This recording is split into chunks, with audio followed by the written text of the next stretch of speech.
तो पिछले वीडियो में हमने देखा था कि सबके मन को अच्छी लगे ऐसी वाणी बोलना नामुमकिन है, यानी कि दुर्लभ है।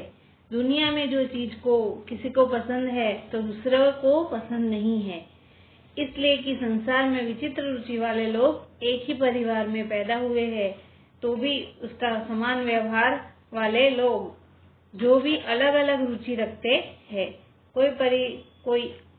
कोई अलग अलग परिवार में पैदा हुए मनुष्यों की बात ही अलग है। एक समान पिता होते हैं तो भी उसकी रुचि अलग अलग होती है। किसी को पढ़ाई में शौक होता है, किसी को खाने का शौक होता है, सब में सबकी रुचि अलग अलग होती है। जब ऐसा होता है तो एक ही वाणी सबके मन को संतुष्ट नहीं कर सकती। वास्तव में उसको नरम और सरल वाणी ही सबको पसंद होती है। किसी को कठोर यानी कि कड़वी और कपटी वाणी पसंद होती नहीं है। आगे हम देखते हैं चैप्टर। यम खलु ईर्ष्याग्रस्तो भवति तस्मै परस्य गुणानुवाद रोचते सर्वस्य च गुणानुवाद। यम यानी कि जो, खलु सही में, ईर्ष्याग्रस्तो यानी कि ईर्ष्या करता है, भवति होता है, तस्मै तो, परस्य दूसरों का, दुर्गुणवाद यानी कि बुरे गुण या दूसरे का दोष, रोचते अच्छे नहीं लगते, स्वस्य खुद के, च और, गुणानुवाद गुणों का वर्णन करना। इसका मीनिंग ये है कि जो वास्तव में ईर्ष्या करता है वह दूसरों के दोष और अपने गुणों का वर्णन करना पसंद करता है। यम खलु सज्जनो भवति तस्मै परापवाद कथमपि न रोचते। यम यानी कि यम खलु सही में जो, सज्जनो सज्जन, भवति होता है, तस्मै तो, परापवाद यानी कि दूसरों की निंदा, कथमपि कभी भी, न नहीं, रोचते पसंद होती है। अर्थात सही में एक सज्जन जो होता है वो दूसरों की निंदा करना पसंद नहीं करता। केचन असूयकाः भवन्ति ते हितमपि अनुशासनं न सहन्ते। केचन यानी कई बार, असूयकाः यानी कि ईर्ष्या करने वाले लोग, भवन्ति होते हैं, तो हितमपि हित में भी कहा गया, अनुशासनम वो वचन भी, न नहीं, सहन्ते सहन कर सकते हैं। अर्थात कई बार ईर्ष्या करने वाले लोग हित में भी कहा गया वचन भी सहन नहीं कर सकते या सुन नहीं सकते। तथैव सर्वांग सुंदरम सरसम सुभाषितमपि न संतोषयति अल्पज्ञानम। तथैव यानी कि उसी प्रकार, सर्वांग सभी तरह, सुंदरम संदर, सरसम सरस, सुभाषितमपि यानी सुभाषित वचन अच्छे वचन, न नहीं, संतोषयति यानी संतोष, अल्पज्ञान यानी कि अल्पज्ञानी। उसी प्रकार कम ज्ञान वाले यानी अल्पज्ञानी को सभी तरह सुंदर और सरस सुभाषित यानी सुंदर वचन भी संतोष नहीं दे सकता है। पूरे पैराग्राफ का मीनिंग ये है कि जो वास्तव में ईर्ष्या करता है वह दूसरों के दोषों को और अपने गुणों का वर्णन करना पसंद करता है। सही में एक सज्जन जो होता है वो दूसरों की निंदा करना पसंद नहीं करता। कई बार ईर्ष्या करने वाले लोग हित में भी कहा गया वचन भी नहीं सुन सकते, यानी कि उनके बारे में अच्छा कहते हैं तो भी उनको पसंद नहीं आता। उसी प्रकार कम ज्ञान वाले यानी कि कम बुद्धि वाले लोग जो होते हैं वो सभी तरह सुंदर और सरस यानी कि सुभाषित सुंदर वचन भी संतोष नहीं दे सकते हैं। आगे, यदि सर्वस्य मनोरमा वाणी न शक्यते वक्तुं तदा सभामध्ये संगत्य समुक्तै समुपस्थाय किं तृष्णं स्थेयं किं वा मिथ्या आखेयम् इति प्रश्नः अत्रोत्तर ददाति महाराज मनु। यदि यानी सबके, सर्वस्य सभी, मनोरमा वाणी न यानी कि मन को अच्छे लगने वाली वाणी नहीं, न शक्यते शक्य नहीं है, वक्तुम यानी बोलना, तदा तो, सभा मध्य यानी कि सभा के बीच में, संगतस्य या सभा में हाजिर रहना, समुपस्थाय सभा में हाजिर रहकर, किम क्यों, तृष्णिम स्थेयम यानी चुप रहना, किम वा मिथ्याम या नहीं बोलना, आख्येयम यानी कि भाषण नहीं देना, इति तो, प्रश्न ये प्रश्न का उत्तर देते हैं, उत्तरोत्तर यानी कि उत्तर देते हैं महाराज मनु। इसका मीनिंग ये है कि सभा में प्रवेश न करना या समझदारी पूर्वक वचन बोलना, न बोलने वाले सबके मन को प्रसन्न करने वाली बोली बोलना शक्य न हो तो सभा के बीच में मिलके या सभा में हाजिर रहकर चुप रहना या न काम का बोलना नहीं है, ऐसा प्रश्न होता है।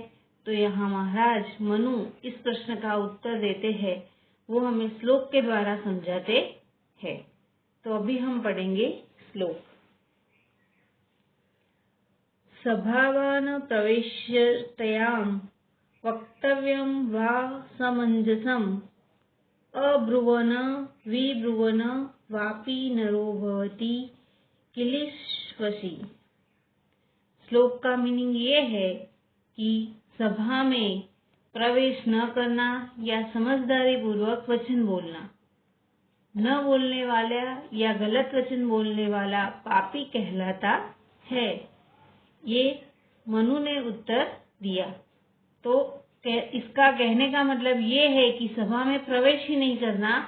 अगर हमें समझदारी पूर्वक बोलना नहीं आता है तो हमें सभा में नहीं जाना चाहिए, और हम जाते हैं तो सोच समझ के बोले, नहीं बोलना या गलत बोलना, तो इसके लिए हम पापी कहलाते हैं। आगे, एवं व्यवहारे अपि प्रवृत्ता वाणी सर्वान् समान रूपेण न संतोषयति। एवं यानी कि व्यवहारो अपि यानी व्यवहार में, प्रवृत्ता उपयोग में, वाणी बोलना, सर्वान् सभी को, समान रूपेण समान रूप से, न नहीं, संतोष्यति यानी संतुष्ट करती है। सही में व्यवहार में उपयोग में बोले हुए वचन या वाणी सबको एक समान संतुष्ट नहीं करती है। आगे, वस्तुतः सुदुर्लभा सर्वमनोरमा वाणी। वस्तुतः यानी वास्तव में, सुदुर्लभा यानी सबके मन को, सर्व मनोरमा सबके मन को, वाणी यानी बोलना, वास्तव में सबके मन को पसंद आए ऐसा वचन बोलना दुर्लभ है। सर्वे अपि जनाः विचलक्षणा न भवति। सर्वे अपि यानी सभी, जनाः मनुष्य, विचलक्षणाः यानी कि विद्वान, न नहीं, भवन्ति होते हैं यानी कि सब लोग ज्ञानी और विद्वान नहीं होते हैं। केचित् मंदा इति वा केचित् अज्ञा इति वा स्नेहपूर्णा वाणीमपि भावयितुं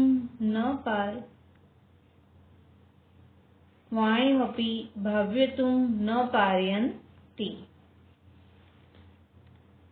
केचित् यानी कई लोग, मंदाः यानी मंद बुद्धि वाले, कम बुद्धि वाले, इति होते हैं, वा तो, केचित् कई, अज्ञानी यानी अज्ञानी होते हैं, इति वा तो कई, स्नेहपूर्ण यानी स्नेह से, वाणीमपि वाणी, भावितुं भाव से, न नहीं, पारयन्ति बोलते हैं।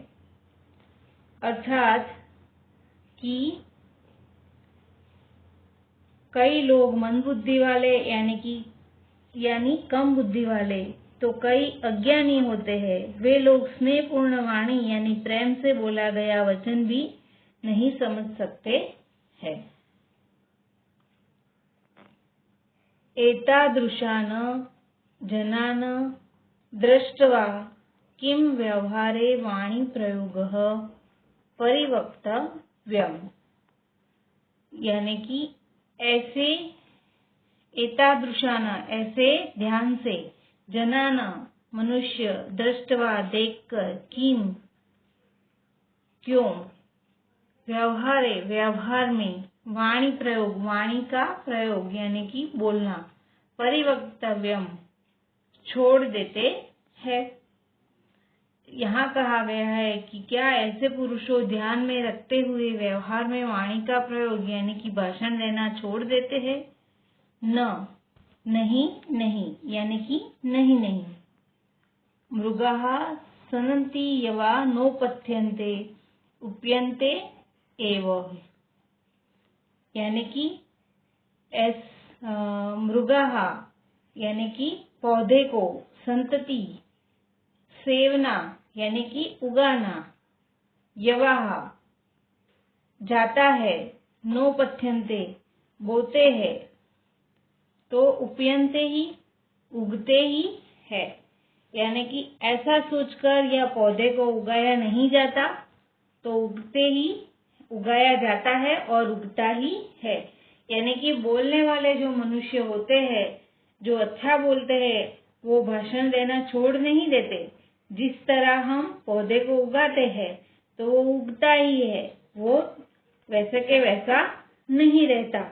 उसी तरह एक भिक्षुक का उदाहरण भी हमें बताया है कि भिक्षुक जो लोग होते हैं वो भिक्षा मांगते हैं, पर उनके घर में क्या चूल्हा नहीं जलता? तो जलता ही है। इसलिए आगे कि भिक्षुकाः संतति स्थाल्योः नाधिश्रियन्ते, यानी भिक्षुकः संतति उसके घर में, स्थाल्योः चूल्हा, नाधिश्रियन्ते नहीं जलता, यानी कि भिक्षुक लोग जो होते हैं वो चूल्हे नहीं जलाते हैं। अधिश्रियन्ते ही यानी कि वो जलाते ही है। अतः स्वकीयेन रुचिपूर्णेन व्यवहारेण जनान् आनन्दयितुं संस्कृता वाणी एवं सततं प्रयोक्तव्या, यानी कि अतः तो, स्वकीयेन खुद के, रुचिपूर्ण यानी कि सुरुचि व्यवहार से, व्यवहारेण व्यवहार से, जनाना मनुष्य या लोग, आनंद हेतु आनंद पूर्वक, संस्कृता संस्कार युक्त वाणी ही एवं ही सततम सतत प्रवक्ताम यानी बोलनी चाहिए। पूरे पैराग्राफ का मीनिंग ये है कि सही में व्यवहार में उपयोग में बोले हुए वचन या वाणी सबको एक समान संतुष्ट नहीं करती। वास्तव में सबके मन को पसंद आए ऐसा बोलना दुर्लभ है। सब लोग ज्ञानी और विद्वान नहीं होते। कई लोग मंद बुद्धि वाले होते हैं, यानी कम बुद्धि वाले, तो कई अज्ञानी होते हैं। वे लोग स्नेहपूर्ण वाणी यानी प्रेम से बोला गया वचन भी नहीं समझ सकते। पुरुषों को ध्यान में रखते हुए व्यवहार में वाणी का प्रयोग यानी कि भाषण देना छोड़ देना चाहिए। नहीं, वो प्राणी है ऐसा सोचकर या पौधों को उगाया नहीं जाता, उगाते ही है। भिक्षुक लोग जो है वो चूल्हे नहीं जलाते, वो जलाते ही है।